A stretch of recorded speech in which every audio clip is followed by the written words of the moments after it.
out, he couldn't bring it to himself to forgive his father for what was done to him. I have a similar experience, pretty small compared to that. My sister knows this. I left home, and I remember when I left home, my father would call me every week. Sabi niya, Bob, uwi ka na, uwi ka na. Ako naman, no way, Jose. I was kind of hard-headed, or ayoko. Every Sunday when he would call me in the house of my grandparents, he would call me Sunday afternoon.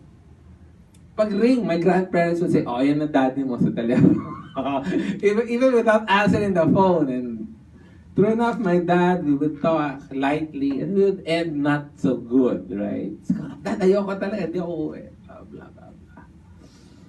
But one day, you know what?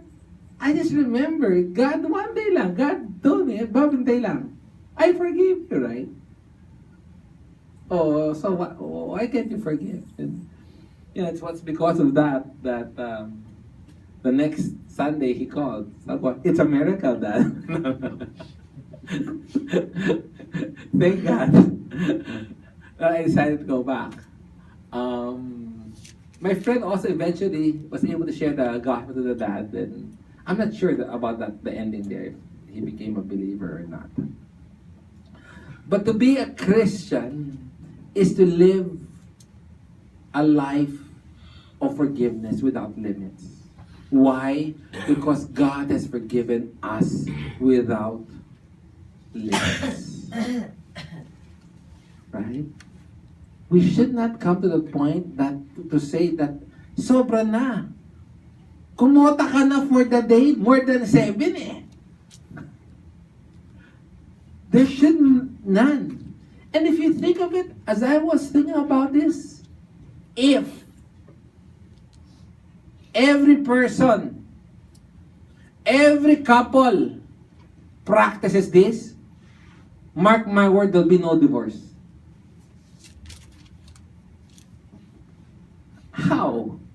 Well, what's the basis? You're forgiven and you're reconciled. It's when husbands and wives refuse to forgive one another that problem starts. You know, when we don't forgive, the one who claps is the devil. Good. This is excellent. Keep it up. By the way, you never realize he said this also. Ah, ganun ba? Yes. He would now bring up a lot of things in your mind that will solidify your position na it's right. Siya muna mag-sorry sa akin. Siya muna. Pataasan ang pride na dito. Why? Mas mayaman naman ako eh. Alam nga, ako ba yung magpapakumbaba? May pride ako. Right? That's how we think. But we are to live. And we ask ourselves why? Why is God requiring us to forgive in such a manner? What is the basis? Now, Jesus continues, and he continues with a parable. Now, I want to make that clear. What we're about to read now is Jesus giving a parable. What that means is, there is only one truth. In a parable, you are not supposed to find or to press the different imagery there to have a meaning. Parables are there to flesh out one truth. Okay? I say that because as we go to the following verses, a lot of people would misinterpret some parts of the verse, forgetting the principle of how to handle parables. Okay? Now, the question again, to be clear, is, Lord, how many times should I forgive? To answer that, Jesus, he says 70 times 7. To crystallize the idea, he now gives a parable. Right? The parable is meant to continually emphasize the point of Jesus. Verse 23. For this reason, the kingdom of heaven may be compared, by the way, it's Matthew 18, verse 23. For this reason, the kingdom of heaven may be compared to a king who wished to settle an account with his slaves. You know, that start is very, it's a very traditional form of robotic parable.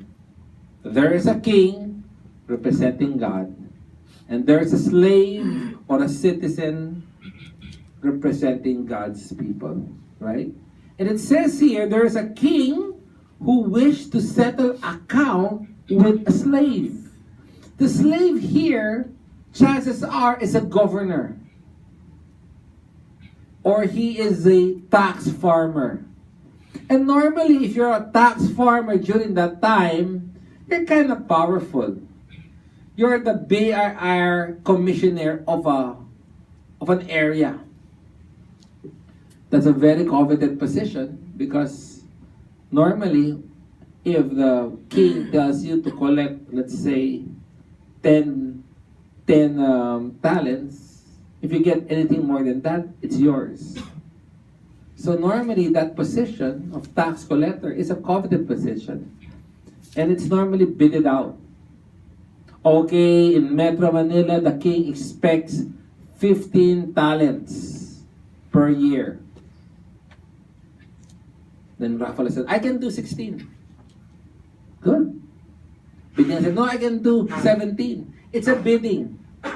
The winning bidder becomes the one in charge of collecting. If the winning bidder is Bettina and she says, I'll collect 18 talents. If she gets 19, yung additional kanya na. So it's a good business. It's a good business really. But the problem is that everybody hates you because you're ruthless in trying to collect. Kailangan mo mag-meet yung boundary. Parang taxi, mag-boundary ka muna. Over that, kita mo na. Right? Verse 24. When he began to settle them, one who owes him 10,000 talents was brought to him. Oops, there's a problem. Somebody owes the king 10,000 talents. The mere fact, the word that was used there is brought. The idea there is the guy was fighting. He does not want to be brought. He did not go to the king. He was caught stealing from the king, and he was fighting. Huli ka na eh. You're now brought to the king to give an account. Now, if you ask me, how big is 10,000 talents? What comes to mind? Paolo, what do you think? How big is 10,000 talents? Very big? Yeah, big. Huh? 10, what? How much? $10 million, it says in my Bible. $10 million, it says in your Bible. 375 tons of silver. 375 tons of silver. Yeah, it's a big. Bidding. Now, 10, yung bidding, 10,000 talents equals to 100 million days work. Which means what? It will take you 274,000 years to pay that. 74, hindi nga eh. 74 years nga, pahirapan eh. 74,000. Ito 274,000 years. Now, context. To the Greek, okay, Manupi, you're a mathematician. What's the highest number? I have no idea. Infinity? No, trillion ba? Let's call it trillion for the sake of discussion. Di ba zillion? Okay, zillion. Oh, anything on higher? Okay, let's call it zillion. Let's say it's zillion. To the Greek at that time, the highest number is 10,000. There is no number that 10,001. The highest number at that time is 10,000. Now, the highest currency at that time is talent. It's like saying, what's the heaviest currency now? Is it euro or pounds? I don't know. But let's call it pounds. No. So, let's call it pounds. So here, Jesus was using the highest number conceivable, 10,000. Today's lang, it's gazillions, zillions, zillions. That's what Jesus is saying. It's gazillions. Not yen, pounds. This guy owns gazillion pounds. Now, context again. When Herod died, the collection for that year in Judea, Samaria, and Idumea, the collection that year, 600 talents.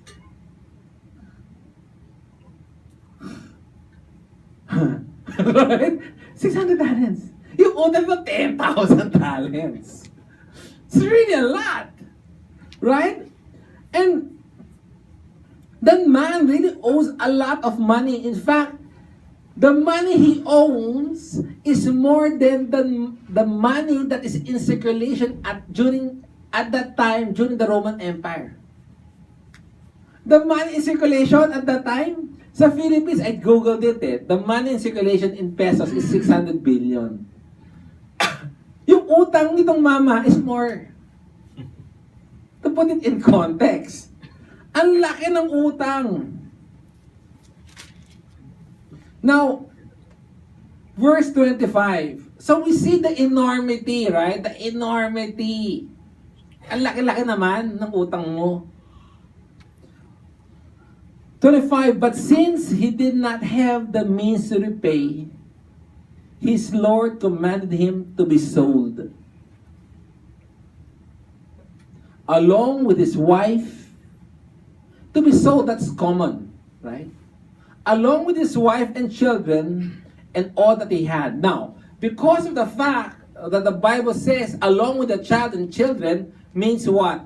He was not Jewish. The king was not Jewish. Because Jewish law prohibits that. You cannot sell your wife and kids into slavery. So the king, we know, is non-Jewish, right? And repayment to be made. So the king is non-Jewish. What's the implication? So if you're a Jew kasi, may year of jubilee. Meaning what? All debts paid. Right? Magsilbi ka lang naman. 7 years. That's why if you're a Jew, you don't lend on the 6th year. Because nga, on the 7th, kung ikaw yung mangungutang ka na. But kung ikaw nagpapautang, huwag ka magpautang. But because the king is non-Jew, right? Walang forgiveness. He really has to pay.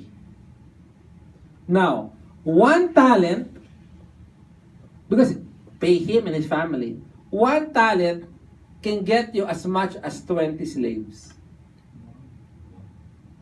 Malaking value 1 talent.